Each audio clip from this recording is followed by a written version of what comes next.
Okay. Welcome everybody to the VMOL seminar. It's my great pleasure to have Channer Bagci today here. He is a postdoctoral researcher at the University of Tübingen with Dean Siemert. He did also his PhD there before with Daniel Husserl. And before he did his undergrads at the Izmir University Institute of Technology. So Channer works on like genome mining and has a particular interest in metagenomes. And he wants to highlight today their work on the BGC-Atlas, which is a repository kind of like scale tool to like do genome mining at really large scale. And I'm very much looking forward to your talk. Thank you, Daniel. So, hey, everyone. As Daniel already mentioned, I'm a postdoc at Nadine's group, Nadine Zimmer's group in the University of Tübingen.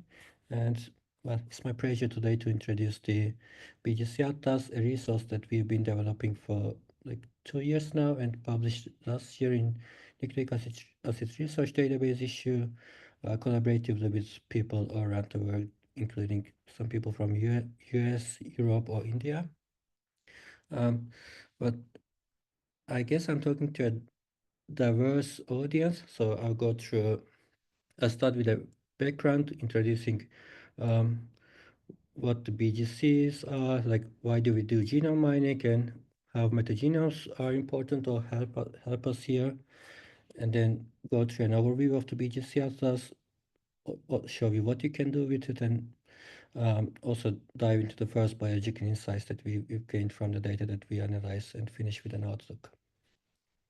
So to start with, I suppose most people in the audience are familiar with nature products, but again, for those who are not familiar, to remind, so these are bioactive compounds produced by all forms of life, including microbes, fungi, and plants. They're often produced as part of their ecological interactions with their environment, like such as providing defense or communication with other organisms, or helping them in competition for resources against other organisms. And they come from a vast, diverse chemical space, and they're actually source of many chemicals that we or you may be using daily, such as nicotine or caffeine as part of many people's morning routine, or rock-14 as in blue cheese, for example. Then secondary metabolites are, as we define them, are those metabolites that are produced by organisms not as part of their primary metabolism, so they are not essential for their survival, but they have ecological and evolutionary benefits to the organism that produced them. And these are actually source of many of the iconic drugs that are in use today, such as penicillin or rapamycin, and most of the small molecule drugs that are currently in medicinal use have originated from secondary metabolites of plants or bacteria, for example.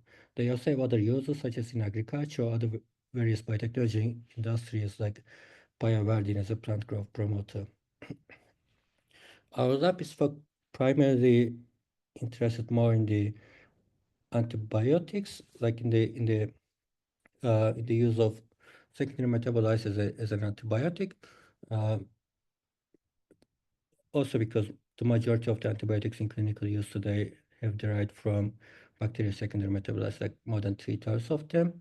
So there's been a golden age of antibiotics between 1940 and 70s, where there were discoveries almost every other year, and this golden age had stopped around 1990s, and since then there has been no new antibiotic that has become available in the market. This is also important with the antibiotic resistance crisis that is ongoing and listed as a top global health threat by the World Health Organization, with estimates around 2 million deaths per year by 2050s. And one of the reasons that the discovery had slowed down is that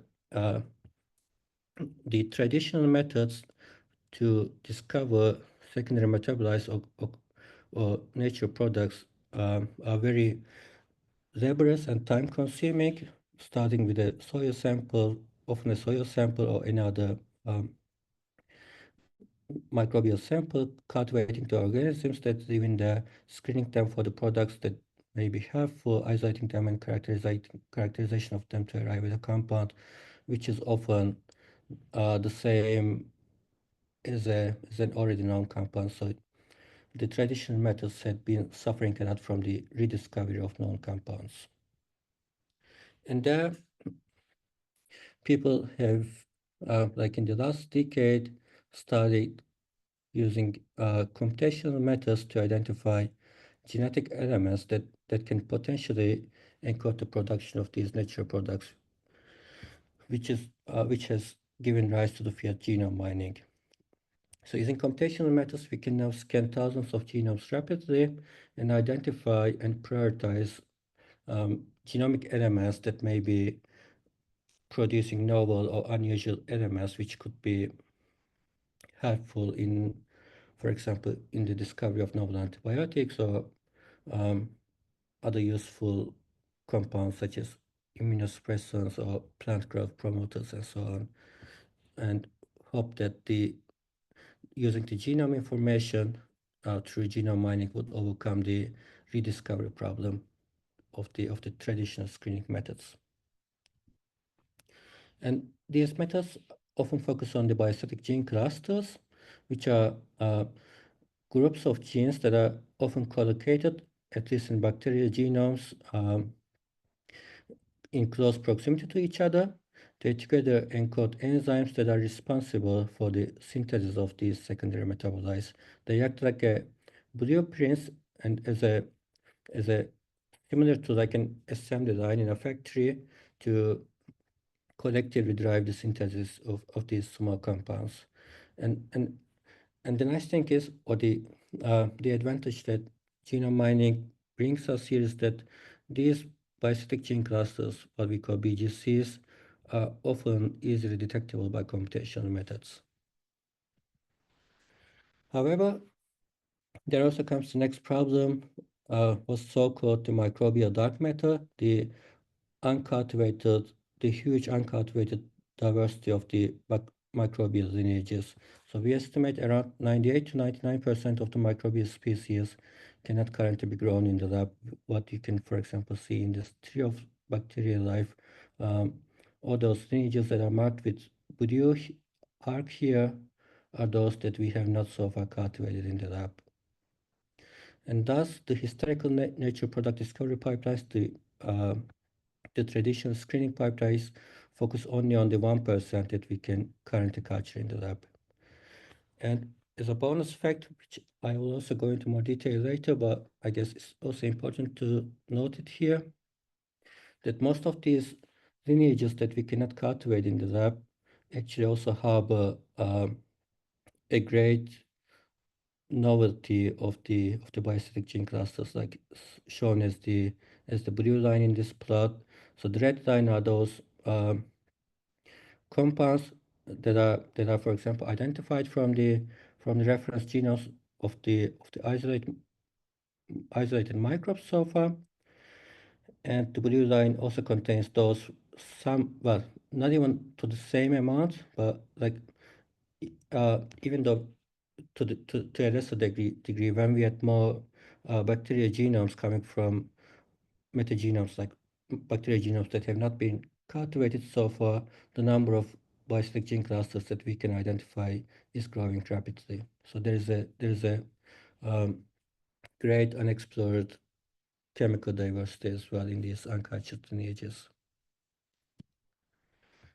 And thus, we come to the use of metagenomics, which is, if you're not familiar with, is the direct sequencing of DNA from environmental samples.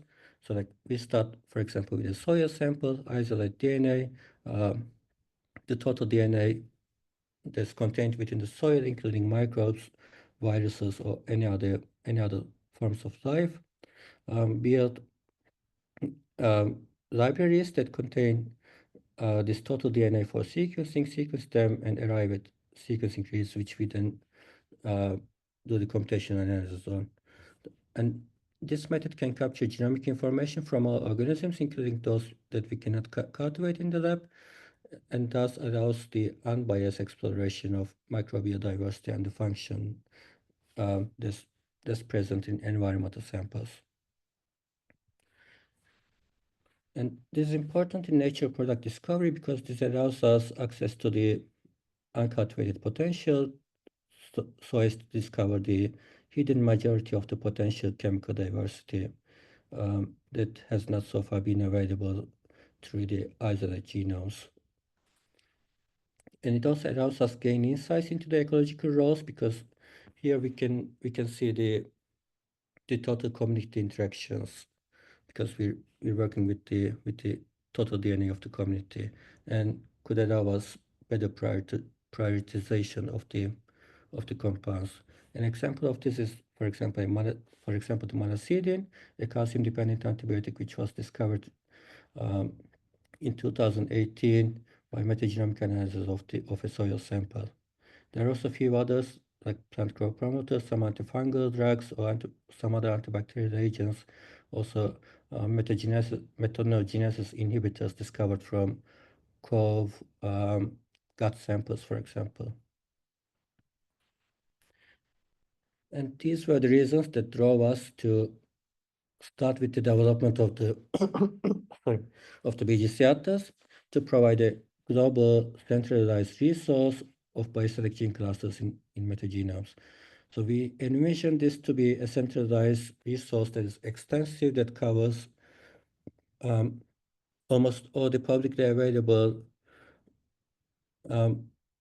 metagenome data out there, and also to make it metadata aware, that you can correlate the samples or the biostatic gene clusters or the GCFs, their compounds, back to the metadata that comes from the samples, and also make it searchable so that you can compare your own samples of BGCs against the database that we built.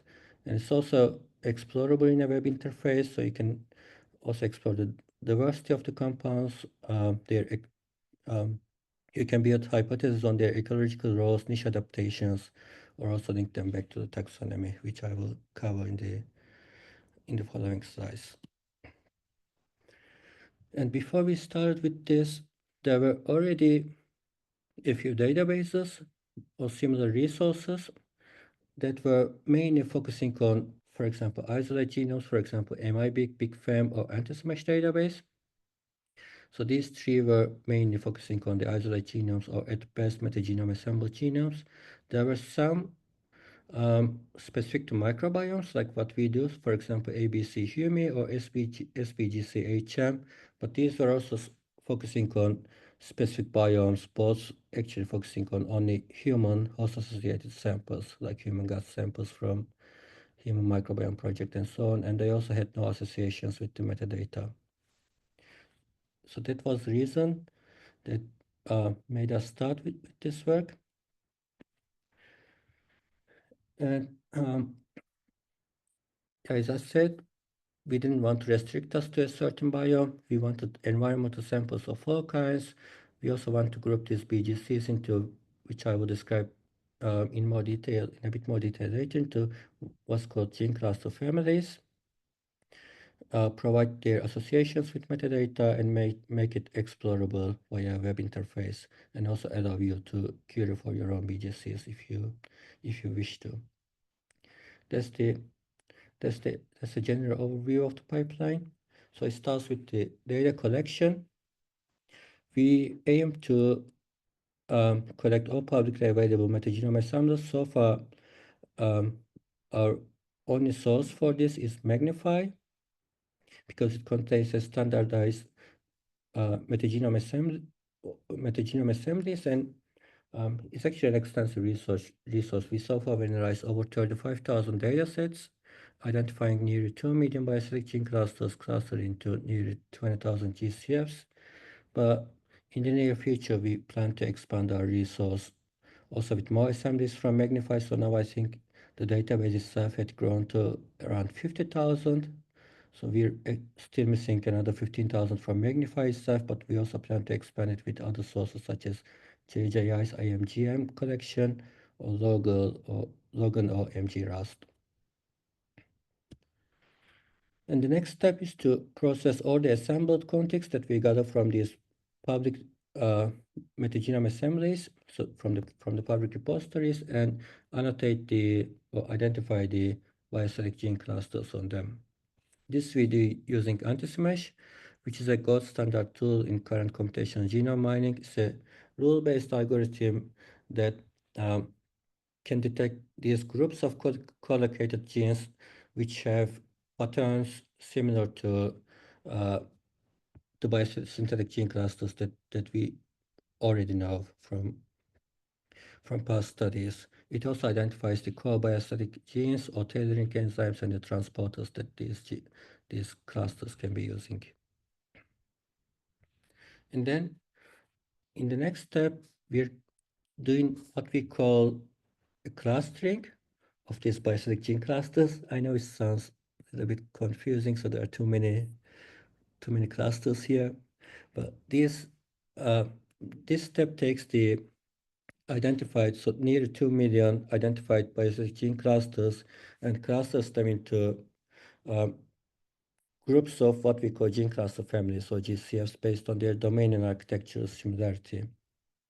And these these GCFs are um, groups that we think are likely producing the same or similar types of molecules. And when I say same or similar, I mean functionally and chemically same or similar types of molecules. So over these 2 million that we identify, we can group them into categories of 20,000 gene cluster families.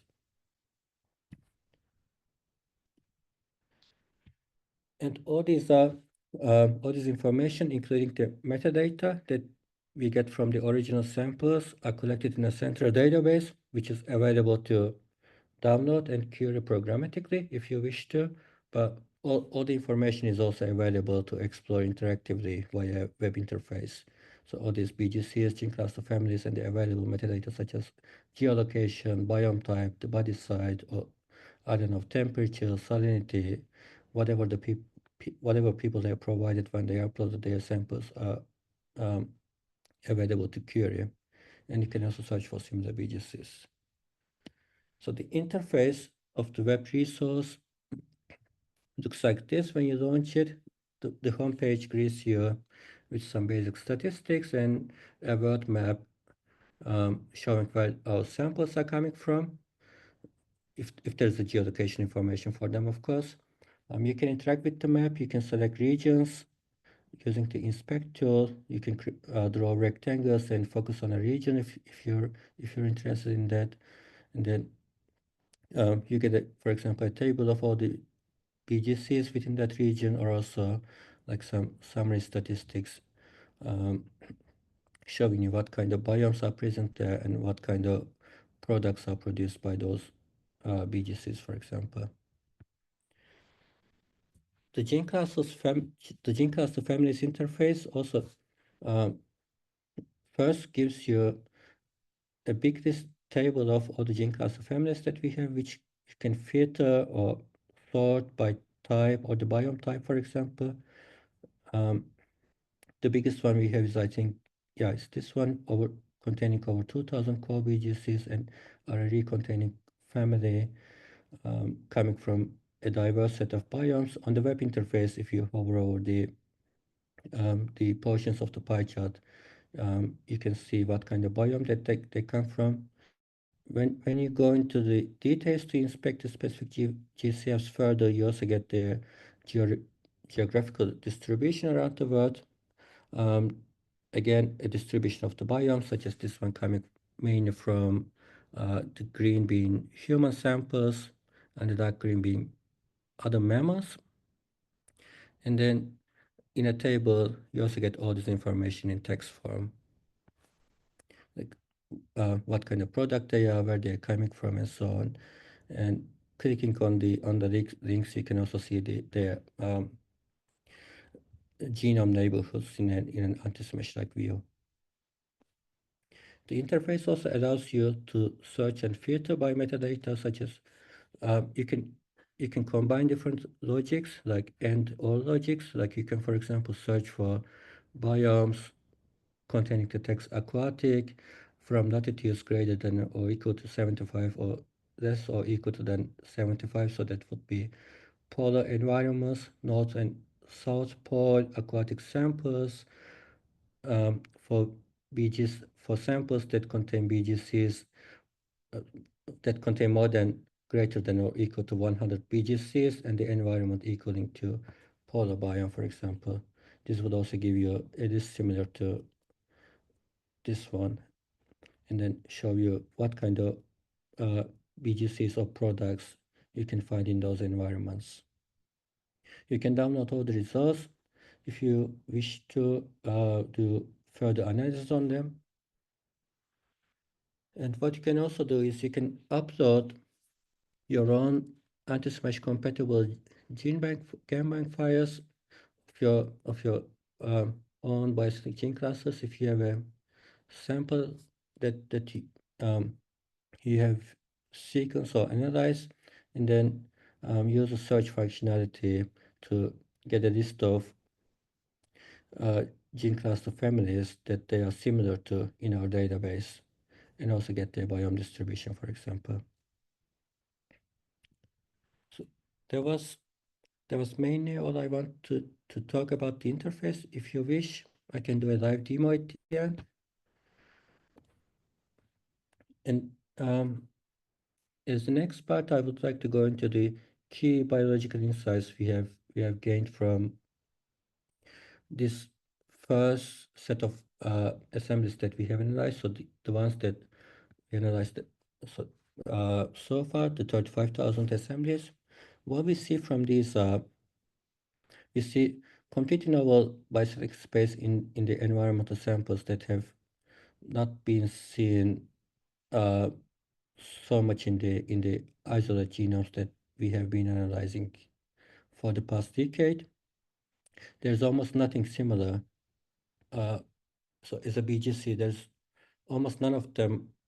Almost well, uh, uh, so it's like uh, none of them are similar to. Almost none of them are similar to compounds that we know so far. Some of them are similar to the clusters that we know from isolate genomes, but there's almost no compound that has been isolated, which we see in these environmental samples. What we also see correlating that with the metadata is that most of them have strong habitat specificity. So they are specific to certain habitats, most of these GCFs. They are also restricted to specific variables, like, for example, geography or diet or pollution. Some examples I'll show later. And we also see that the underexplored niches, like for example, soil or some underexplored rivers or communities contain very unknown specialized metabolites. So, and what we also see is that um, some types of these are, first of all, very specific to certain environments, like RIPS are, for example, very prevalent in host-associated samples, especially in humans, as you see here. But they are almost absent in terrestrial samples. There are almost no RIPS, whereas the terrestrial or the soil samples are containing mostly terpenes, for example, and the aquatic or engineered samples are displaying a more even distribution.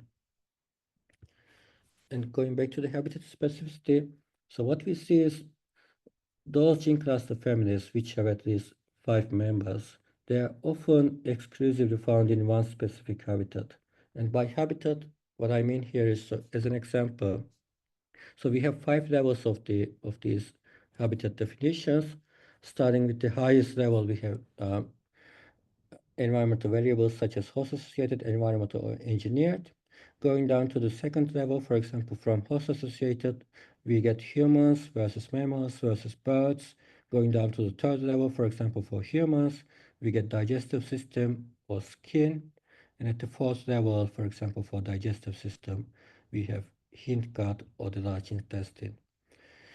And up until the third level, so like which would be digestive system or skin for humans, or for aquatic samples that would be freshwater versus marine, what we see is the majority of these GCFs with at least 5 members are found in one specific habitat type and never in the other one.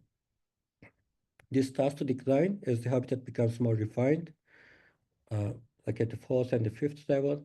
Like those you find in the hind gut, you also seem to find in large intestine, or those that you see in um, lentic aquatic environments, sorry, lentic freshwater environments, you also see in the lake freshwaters, for example. So we think this is probably because these specialized metabolites have specific ecological laws in specific environments, like they're playing roles in community interactions, but they also provide niche adaptations to their host um, to to provide ecological evolutionary benefits. Some examples of these are, for example, a terpene cluster, which we see only in river estuaries all around the globe. So these are um, the paths of rivers where they meet with the oceans.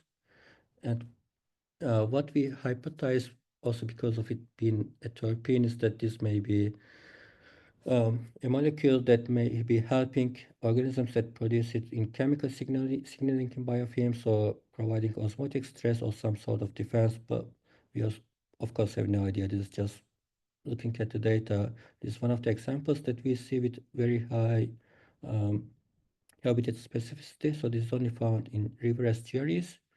Another one we see is also from rivers, is quite interesting.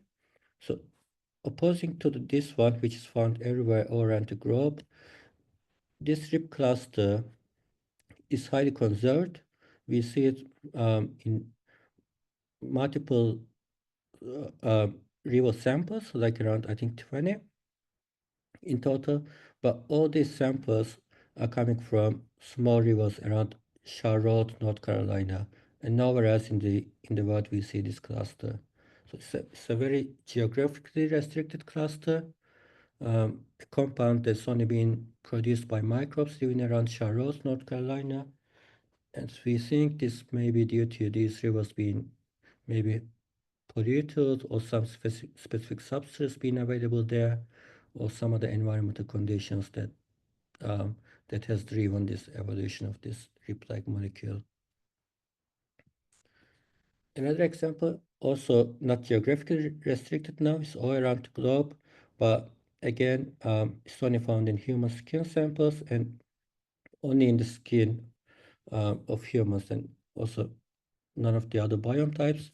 It's a huge cluster, over 50,000 base pairs, a type 1 polypeptide synthesis.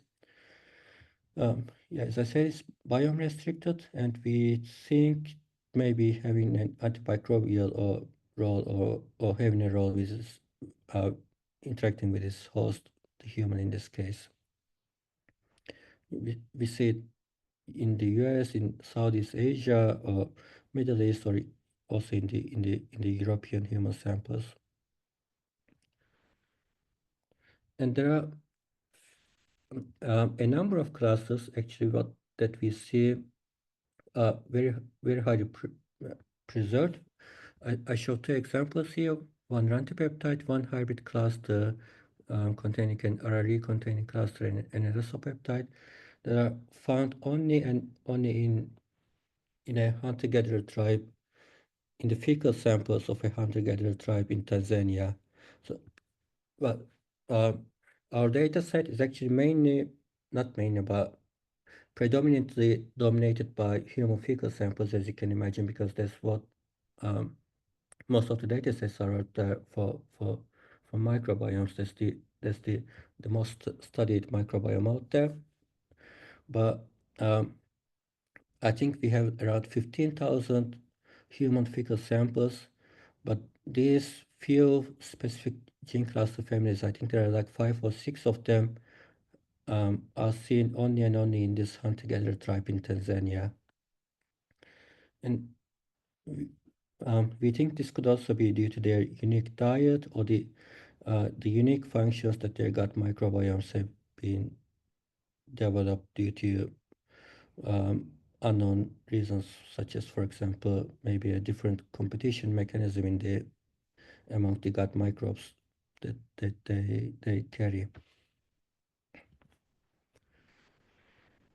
And for the future, so this work had already been done by a master students of mine. What we are planning to add as a first thing is the taxonomic information. So where these uh, from which organisms these contigs or the biosynthetic gene clusters are coming from.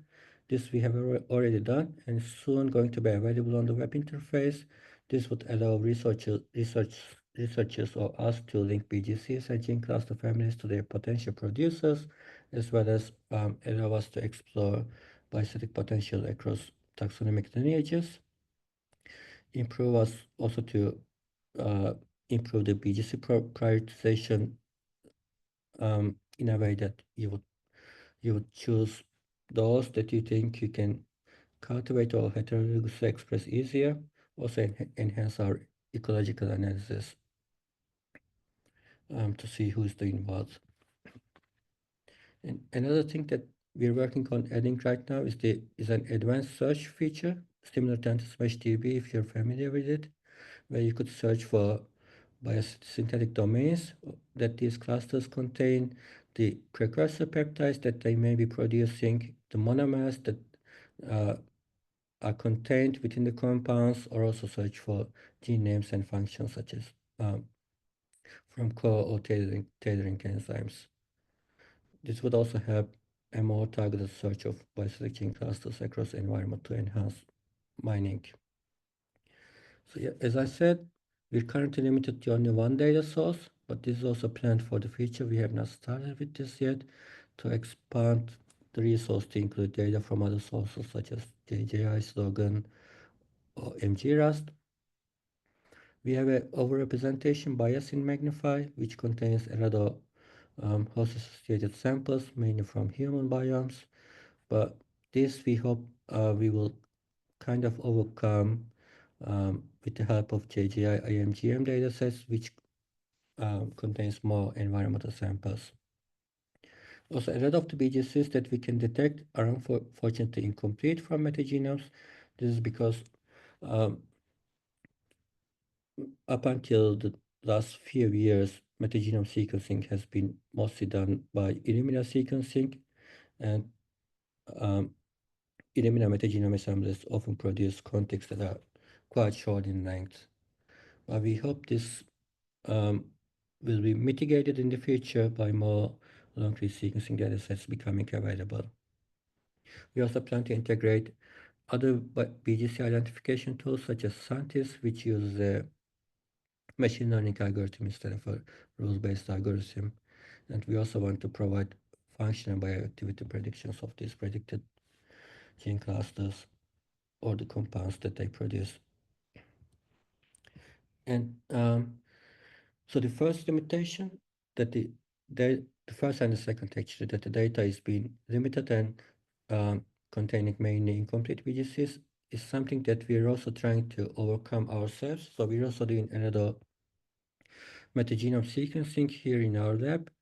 One example of this that I want to show is a recent dataset of ours that we very ultra deeply sequence using 4 nanopoprotein flow cells for one soil sample, um, getting more than or close to 300 gigabases of sequencing data assembled into 11 gigabase pairs of contigs.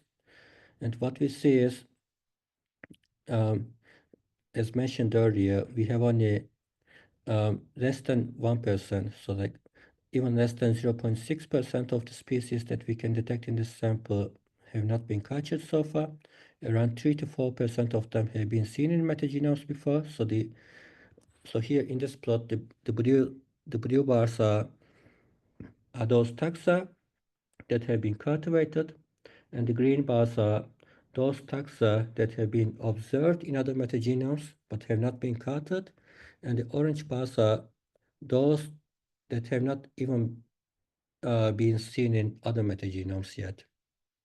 So what we see is taxonomically we are missing a huge diversity, especially at the species level.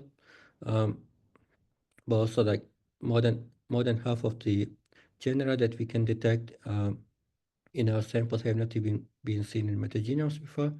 But also going into the chemical diversity, into the natural products or the secondary metabolites that they produce, we detect over 13,000 parasitic gene clusters across all classes from this data set, and we have a match or a close match for only 108 of them, so less than 1% of them in the BGC-Atlas, showing that there's still a vast undiscovered chemical diversity also in metagenomes. So yeah, as a conclusion, here we developed and but are still developing the BGC-Atlas, which aims to be a centralized resource for exploring BGC diversity in microbiomes. And it's a resource that we hope would allow researchers to study microbial secondary metabolites in an ecological context, with the metadata and biome information, understand what roles they could be playing in nature environments, and would help researchers to generate hypotheses and see where they should, for example, look for novel BGCs or query the ones that they have to see, whereas um, they can see those by static gene clusters, and it's available at this address, bgcatlas.cs.unity in the. And with that, I would like to acknowledge all my collaborators who helped in the development of this resource and also our funding agencies. And thank my ZAP as well. And thank you for joining the seminar and listening. And I'll be happy to take questions now. Awesome. Thank you so much, Thank Jana. you. Yeah, I think this is a really cool resource. I was like clicking around while you were Mm. presenting, and it's definitely a wealth of information. I see already there's questions coming up, and we'll switch over to Q&A in a second. But to those of you who are taking off, thanks for stopping by, and I'll stop the recording and then hand over.